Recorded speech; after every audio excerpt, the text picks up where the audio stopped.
Hey, how's it going? I'm Harpreet Minhas. I'm a hypnotherapist and a sound healing coach, and I focus on helping empaths get their energy back. And if you are looking to protect your energy, to get your energy back, I do have a free protection audio. There's a link in the description box below where you can sign up for that. Today, I wanted to cover a topic that I wrote about in my blog, which you can find on my website. And it's basically just talking about what it means to be an empath. And I wanted to cover just some traits that you might have as an empath.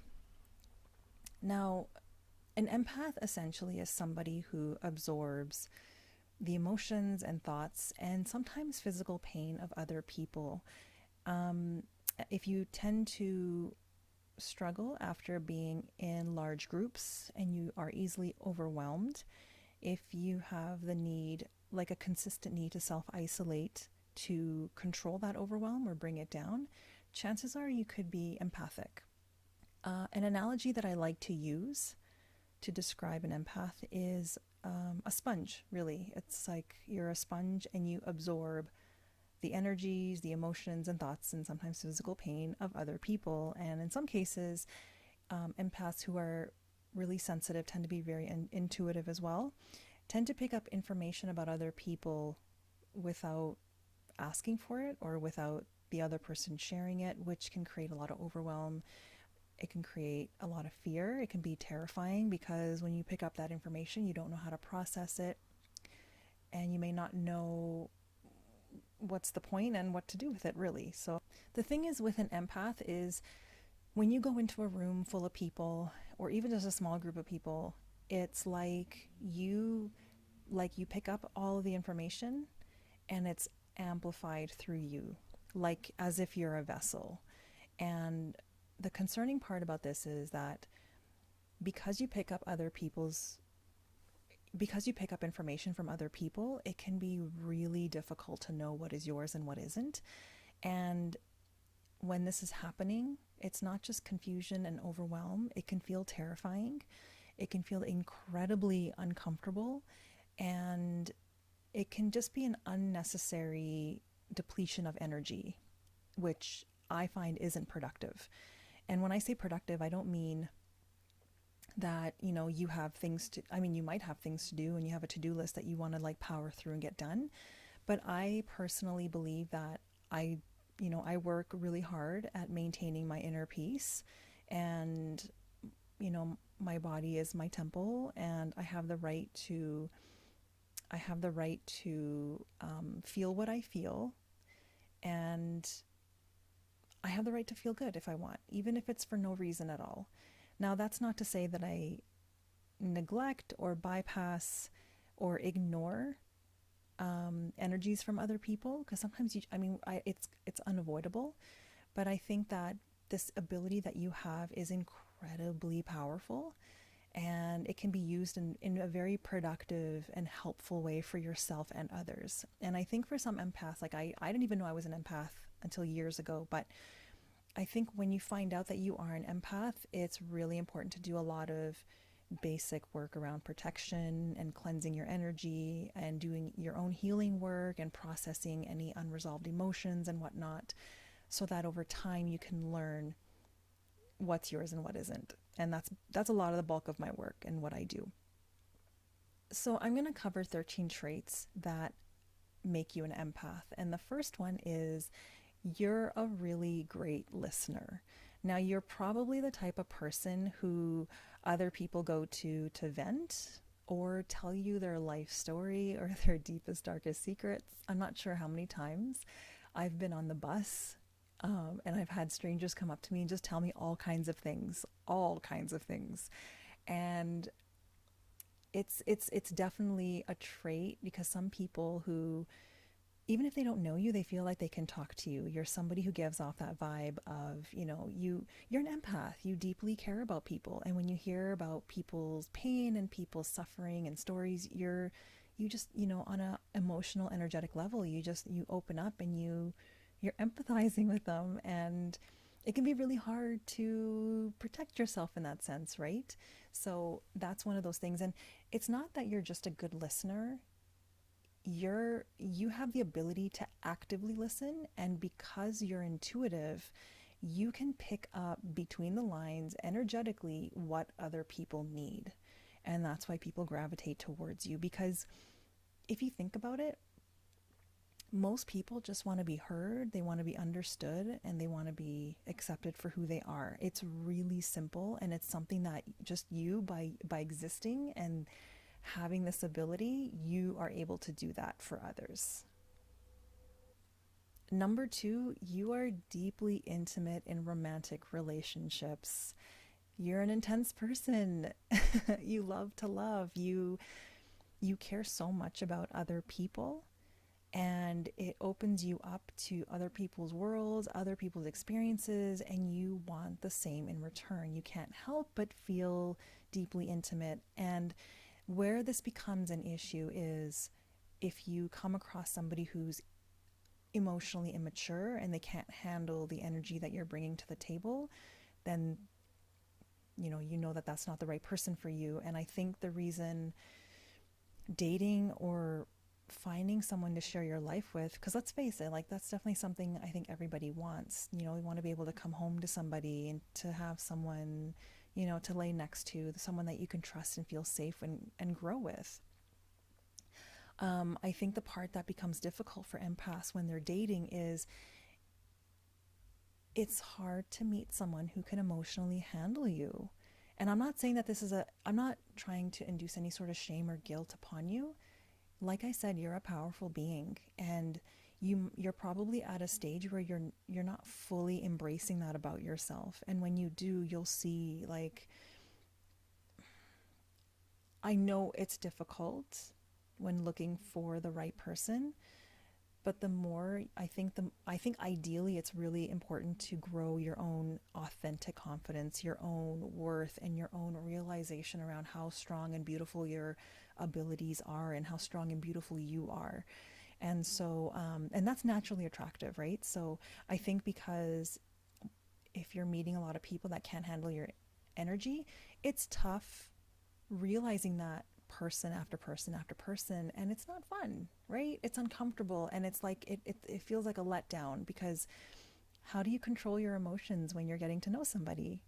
um and to realize, like, oh, here's another one that just, like, he's not around, he or she isn't sticking around, and that hurts, and it's not fun to experience. So I think that's part of the reason why that happens. You just want to be accepted for who you are. You don't want to have to filter what you feel. You don't want to have to control and hold back on your love, because that's what you want to give, and that's what you want in return. Number three, you are the type of person who is fully invested. When you have a goal or something specific in mind, it doesn't matter how big, it doesn't matter how small, it can be anything, you are all in. And the only downside to this can be not that it's not thought out, it's some of the overwhelm that comes with going after that thing when you're all in can take a toll on your emotional well-being and health. And I've done this multiple times in my life where I go head first and all in into whether it's, school, whether it's a career, whether it's a relationship. And I've learned the hard way. And I've learned that I'm, very strong headed. I'm open and flexible in ways when I need to be, but it's definitely taken a toll in the past, and I have overcome a lot of that. And I always say, if I can do it, you can do it. The next trait, which is number four, is you know what you want. Despite getting lost in your mind, and the fact that we do spend a lot of time in our heads, um, and despite having to deal with the confusion and overwhelm of dealing with other people's energy and not knowing what's ours and what isn't, you know what you want. You're clear, and I know it sounds paradoxical, or it sounds contradictive, but there's still a part of you that knows, like, what you want your relationship to look like, what kind of health goals you have, what kind of career you may or may not want. you know what you want. Number five, you need constance in your life. So you are someone who, like I said, you take on a lot from other people, and it's almost like it can take you off your path a bit, or just be ungrounding, I guess is the right word for that. So you need something like, you need someone in your life, whether it's a romantic partner or a friend, someone who can help create some consistency and stability and grounding for you. And if you don't have that, daily rituals like a meditation, any sort of daily ritual practice that helps ground you is vital. Like you need that as an empath. Number six, you can see through facades. You don't even have to try. You see people's bullshit like through and through. Um, and that might be something that's intimidating for some people, but it's a great little filter to have, right? You don't need to waste your time on people who can't handle you. Um, and it's I definitely have this as well. It's one of those things where you could be in a conversation in a group of people or one on one, and you just smell it from a mile away. You can just tell, it's you pick up intuitively, and you just have this sense that this person's not really being themselves, or they're making something up or lying, and you can just see right through it. Number seven is you long for answers and knowledge. It's almost like you crave more depth and information about the world around you. And you might have this like inquisitive, childlikeness to you where you ask questions, and for some people it might irritate them. I always think with the right person it doesn't. I truly believe that. Um, you just want to understand your world more. You want to understand, you pick up so much from around you. How could you not want to understand and know and learn more? I think that's why there's like, for me personally, there's like a certain depth that I've always looked for. And when I've gone through periods of intuitive overwhelm, I had the information that I needed to overcome it, but I wanted more. And so you might be one of those people that likes to ask a lot of questions and just looks for more depth, more answers, information. Number eight, you speak truthfully. You're an honest person. And this is, of course, this always makes some people uncomfortable, but you like to be honest and upfront with people. And I'm not saying in a confrontational way. Some people might take it as blunt, but I think you come from a well meaning place, and you kind of just like to say how you see it. And for you, when you are being honest with somebody, it's for the good, in the sense of you're offering that person a chance to, acknowledge something so that they can grow an awareness around it, or shift from a different perspective so that they can see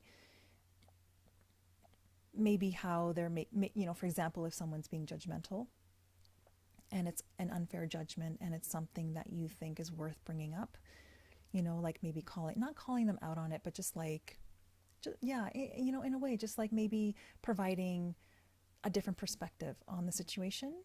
It might help them shift and grow in themselves.